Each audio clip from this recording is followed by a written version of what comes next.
but we've got some small sacrifices. It's not always sunny in the south of France.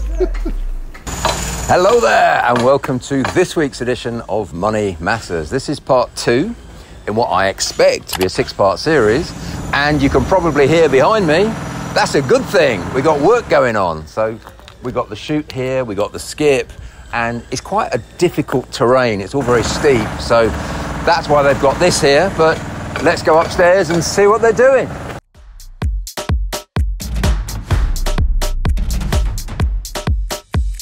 This is a good sign because we've got lots of cars, lots of workmen, and that in particular is a good sign because that is our architect's car, which means that we're going to get to meet with the architect, Jean, upstairs. He'll be up there somewhere.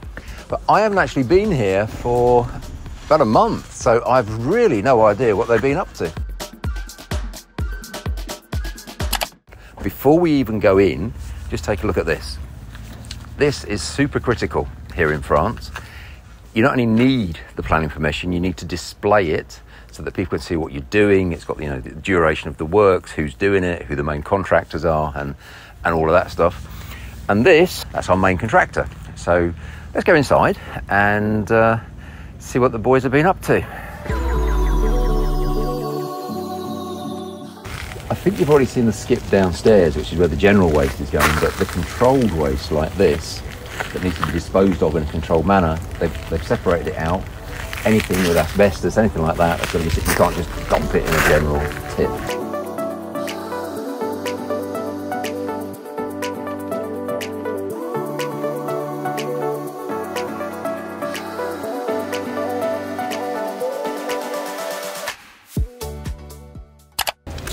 Come on, John. This looks a bit different from last time, doesn't it, everybody? And can I introduce you officially to Jean? This is our architect. How are you, Jean? Fine. Perfect. And are you enjoying the job so far? Yes, of course. Okay. And which issues have we found? Because we always find problems, don't we? Yes, but I think we have a lot of solutions. So. Okay. Do you hear that, everyone? We've got problems, but a lot of solutions. And I love John for many reasons, one of which is he wears the tartan scarf. You love Scotland, don't you? Yeah. And this looks way different to what we looked at last time.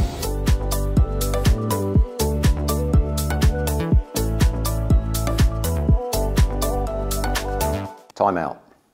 I just want to share with you a little snippet about me and about you becoming wealthy through property. I left home at the age of 17 with £170 in my pocket. 40 years later, I live here in Monaco. How did I do that? I became wealthy through property. I wrote down that knowledge, that experience, because I wanted you to have exactly what I had. Because I want you to become wealthy through property too. So please click the link below, get a copy of this book, and now let's get back to the video. So, as always, changes. So the first thing that we've just agreed to change is this one was supposed to be a door, but because of the floor levels, there's actually an underfloor crawl space, and when the floor level comes up, we're not going to be able to access it from the inside, which is where we used to access it from. So we're going to block those stairs, turn that door into a window, and then in the side of where the stairs are at the moment, we're going to put a trapdoor. So it's just the kind of stuff that you always find, because until you start smashing things out and removing things, you don't know where the floor levels are. So the floor levels are, they're fine. And the good news is, on the inside of those rooms, we're going to have a clear 2.60 m height, which is a lot more than we expected.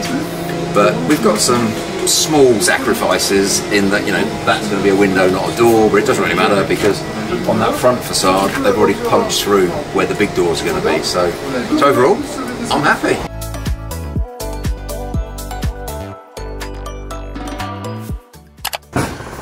Okay, so I've got my homework.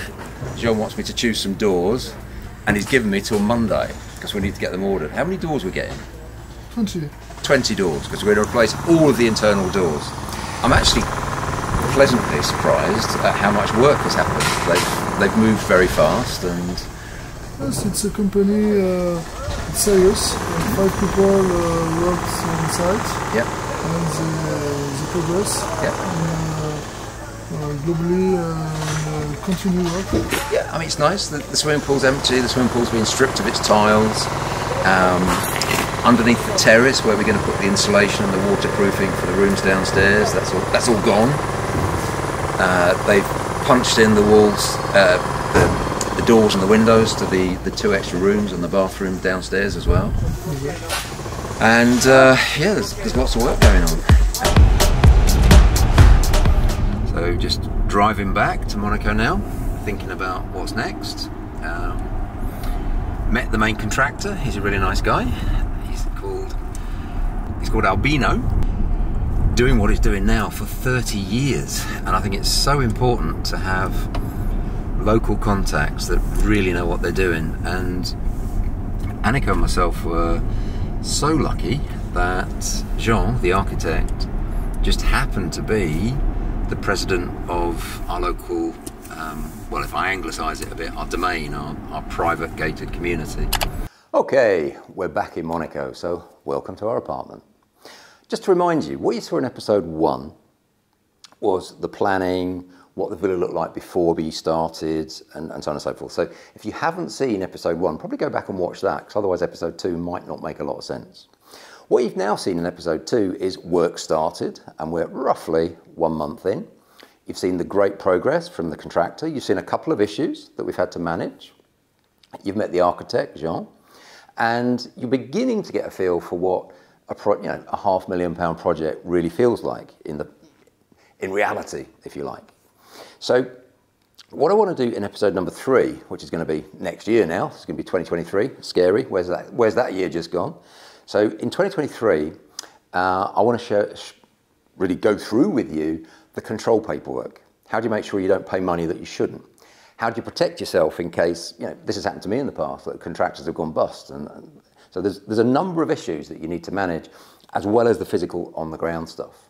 So in that context, there's 3 things that I want to share with you about episode number 3, or the time between now and episode number 3. Number 1, Happy Christmas. You can see it's getting on towards Christmas. Number 2, Happy New Year, because by the time you see episode number 3, it's going to be 2023. And number 3, how would you like to be in with a chance of physically seeing this project and coming to spend some time, in the south of France and getting to learn about it firsthand? Well, what we're going to be doing is, details will be in episode number 3, but we're going to be running a competition. So if you're the sort of person that wants to start 2023 by winning something that's going to be absolutely mind-blowing, if you want to be wealthy through property, you need to make sure that you do not miss episode number 3. Okay, I'm going to wrap it up now. You, as always, have been wonderful. I've been Paul, and I'll see you next time.